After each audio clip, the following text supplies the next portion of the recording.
The video call connected just as the Dubai sun painted the Burj Khalifa in shades of gold and amber. I'd positioned my laptop carefully, ensuring the background showed only a generic white wall. No hint of the floor-to-ceiling windows or the skyline view that had cost me a fortune but fed my soul every morning. "Mariana, sweetheart, can you hear us?"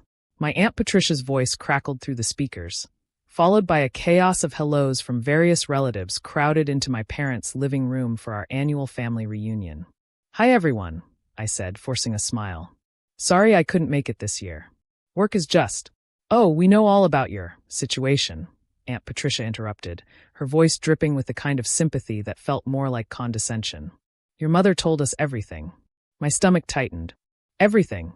That's when I heard it, my mother's voice, theatrical and laden with practiced sorrow, coming from somewhere off camera. "It's been so hard having Mariana living in our basement. 5 years now. We keep hoping she'll get back on her feet, but—" A dramatic sigh. "Some children just fail to launch, you know?" The words hit me like a sandstorm. I sat in my 40th floor apartment, afternoon prayer calls echoing faintly through the glass, staring at the screen in disbelief. "Mom!" I called out, but she was still performing for her audience. "We don't charge her rent, of course. What kind of parents would we be? But it's difficult, having a 32-year-old daughter who just can't seem to make it in the real world. We've tried everything, career counseling, life coaching, even therapy." My cousin Mark's face appeared on screen, his expression a mixture of pity and superiority. "Don't worry, Mariana. Everyone struggles sometimes.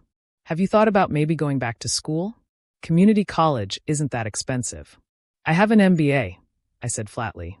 "From INSEAD." Right, he nodded, clearly not believing me. "Well, online degrees are better than nothing." I watched my family, 30-some relatives packed into my parents' modest suburban home, discussing my fictional failure with the enthusiasm usually reserved for gossip about celebrities. My mother had positioned herself at the center, absorbing their sympathy like a plant drinking sunlight. "We've even been paying for her food and utilities," my father added, shaking his head sadly. "But what can you do? She's our daughter." That's when I laughed.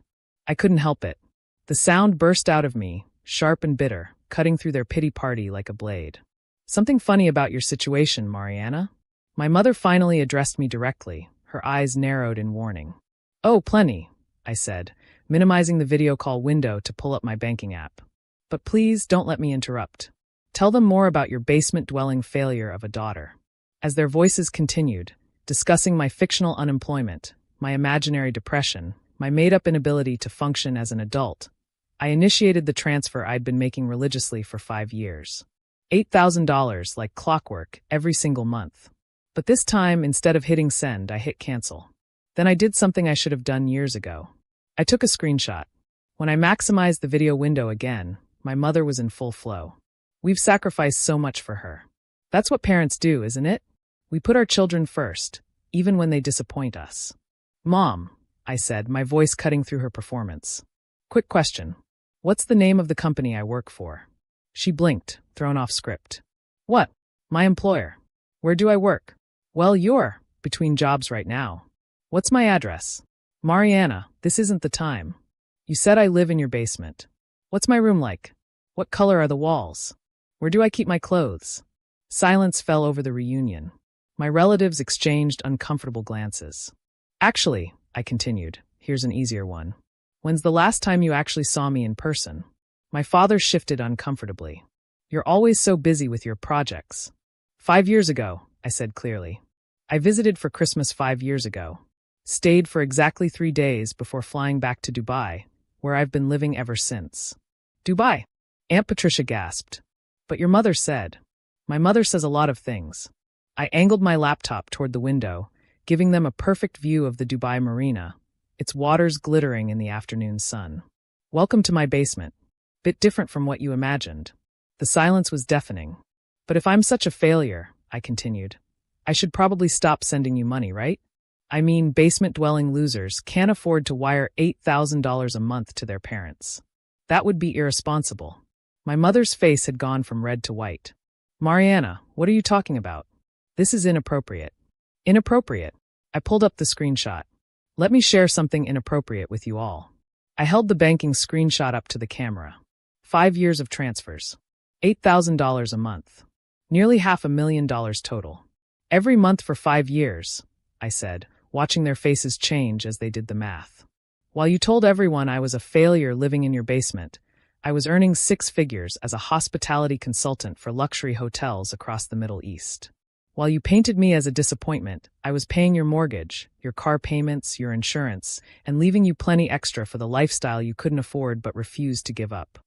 Mariana, my father's voice was strangled. You can't just what? Tell the truth? Show receipts? Defend myself against the lies you've been spreading for half a decade. My phone buzzed. A text from my brother Kevin, who'd been suspiciously quiet during the call. Holy shit, Mari. Is this real? I typed back, every word. We never asked you to. My mother started. No, you didn't ask. You demanded. Remember? 5 years ago, when Dad's business failed and you were 3 months behind on the mortgage. You called me crying, said you'd lose everything. Said family helps family. Said it would just be temporary. It was temporary. 5 years, Mom. 5 years of temporary. 5 years of me skipping vacations to ensure you had enough. 5 years of 70-hour weeks to maintain the income you'd grown dependent on. 5 years of you cashing my checks while telling everyone I was a pathetic failure. We were protecting your privacy, she said weakly. By making up elaborate lies? By literally creating a fictional version of me to gain sympathy? By letting family members offer me pity job opportunities and community college brochures. I looked at their faces on the screen, relatives who'd spent years feeling superior to the family failure, now processing that they'd been characters in my parents' elaborate fiction. You know what the ironic part is? I continued. I was proud to help. Proud that my success could support my family. I grew up watching you struggle, and when I finally made it, I thought I was being a good daughter. You were a good daughter, my father said quietly. No, I was a good ATM. There's a difference. My cousin Lisa finally spoke up. Aunt Linda, Uncle Robert, is this true? She's been supporting you this whole time. My mother's silence was answer enough. I need to go, I said, suddenly exhausted. But first, let me be crystal clear. The transfers stopped today. All of them. And before you panic about the house. Yes, I know you're still 3 months behind despite the money I send. I know about the credit card debt. I know about the home equity loan you took out last year without telling me. How could you possibly? Because unlike you, I pay attention. Because every financial advisor I've ever spoken to has told me I'm insane for bankrupting myself to fund your lies. Because I finally hired someone to look into where my money was actually going. My mother's carefully constructed image was crumbling in real time. Mariana, please. Let's discuss this privately. Like you discussed my failures privately? No, I think your audience deserves the full show. I looked directly at the camera, addressing the relatives who'd pitted me for years. Here's the truth. I graduated summa cum laude, got my MBA from one of the world's top business schools, and built a career that most people dream of. I live in an apartment with a view people pay to visit. I travel the world, not for vacation, but because luxury brands pay me extraordinary amounts to fix their problems. And yet, I continued, I've spent 5 years feeling like a failure. Not because of my reality, but because the 2 people who should have been proudest of me were too busy spinning lies to notice my success. Or worse, they noticed and chose the fiction anyway. My brother Kevin's face appeared clearly on screen for the first time. Mari, I didn't know. They told me you were struggling. I offered to help, but they said you were too proud. Too proud. I laughed again, but this time it was just sad. I've been sending them nearly half my income. There's nothing left for pride.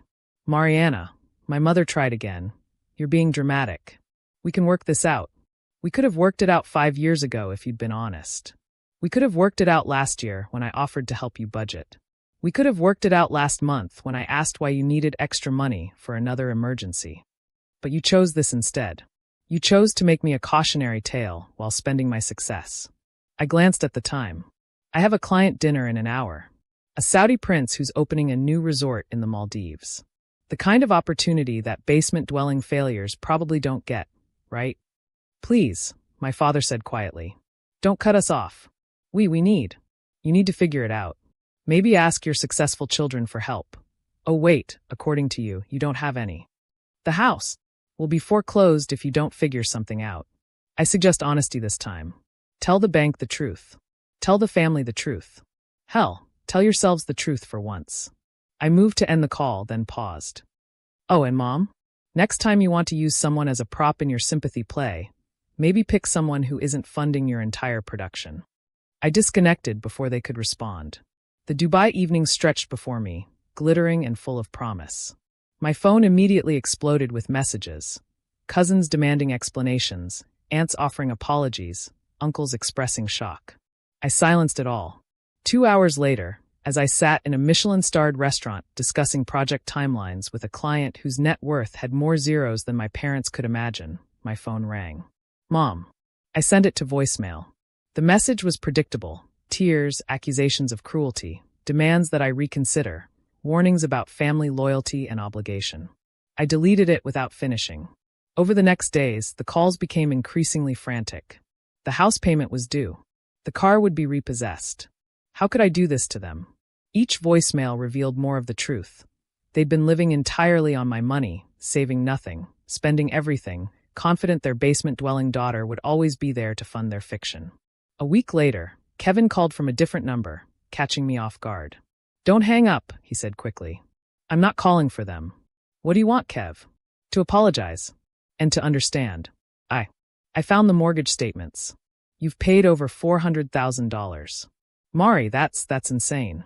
Yes, it is. Why didn't you tell me? Would you have believed me? The successful daughter story, when Mom's been painting me as a failure for years. He was quiet for a moment. They're losing the house. I know. They're moving in with Aunt Patricia. Good for Aunt Patricia. Mari, they're telling everyone you had a mental breakdown. That your Dubai story was a delusion. That you were never really sending money. I laughed, really laughed this time. Of course they are. I've been showing people your banking screenshots. The ones you sent me. Some believe it, some don't. Mom's, she's convinced everyone you faked them. Let me guess. I'm now a basement-dwelling failure with delusions of grandeur and Photoshop skills? Pretty much. You know what? I'm okay with that. The people who matter know the truth. My employers know. My bank knows. The Dubai government that issued my golden visa knows. That's enough. What about family? What family, Kev? The one that believed I was a failure for 5 years? The one that never once questioned why successful parents would have a daughter living in their basement?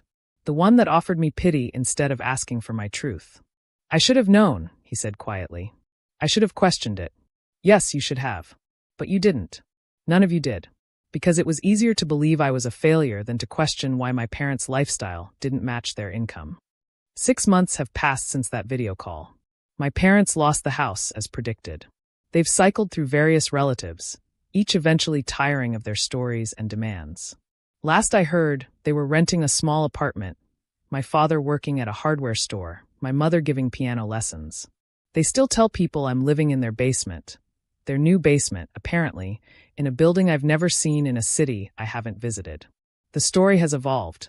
I'm not just a failure now, I'm a delusional failure who believes she lives in Dubai. Sometimes I Google myself, finding the professional accolades, the industry interviews, the photos from hotel openings and luxury conferences. None of it penetrates the fiction my parents created. To them, I'll always be the daughter in the basement, no matter where I actually am. But here's what I've learned. You can't save people from their own lies. You can't force them to see you if they're invested in blindness. And you absolutely cannot build your worth on the foundation of someone else's fiction. My view of the Dubai sunset remains spectacular. My career continues to soar. My bank account, no longer drained by other people's deceptions, grows steadily. And if my parents want to keep their basement-dwelling daughter story, they're welcome to it. After all, everyone needs a good fiction. But I'm done funding theirs. Thanks for watching. See you again in the next video. Stay stunned.